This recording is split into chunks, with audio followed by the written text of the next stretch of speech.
Imagine if 200 years from now, people still remember who you were, but the only thing they know about you is the horrible way you died. That's the case for Peter Lebec, a man who was killed by a grizzly bear in the Tehachapi Mountains in 1837, and was buried under a valley oak tree located in what is now Fort Tejon, along the I-5 in Kern County. All we know for sure about him is the date that he died and that he was killed by a grizzly bear, because there was an inscription left on the valley oak tree that he was buried under. The inscription reads, IHS Peter Lebec, killed by AX bear, October 17th, 1837. IHS is a Christogram and represents the name of Jesus Christ, and an X bear is what Europeans used to call grizzly bears. In 1847, during the Mexican-American War, a member of the Mormon battalion named Robert S. Bliss was traveling through the area and encountered the gravesite, and he wrote about it in his journal, saying, I found the head of a bear which I brought to camp. Our Indian pilot said it was the bear that killed a man in this place.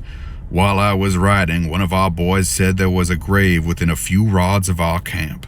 I quit riding and visited the grave. After being a local legend for decades, in the 1890s, a group of mad lads from Bakersfield called the Foxtail Rangers decided to go and find Peter Lebec's body. And they totally did, right next to the old oak tree that bared the inscription. The body was of a man who was about 6 feet tall and was missing his right forearm, left hand, and both of his feet. Injuries that are typical of a Revenant-style bear attack. So, who was this guy? At the time that this occurred in 1837, the area was part of the Mexican state of Alta California, and there were many parties of fur trappers in the area, including the famous Jedediah Smith.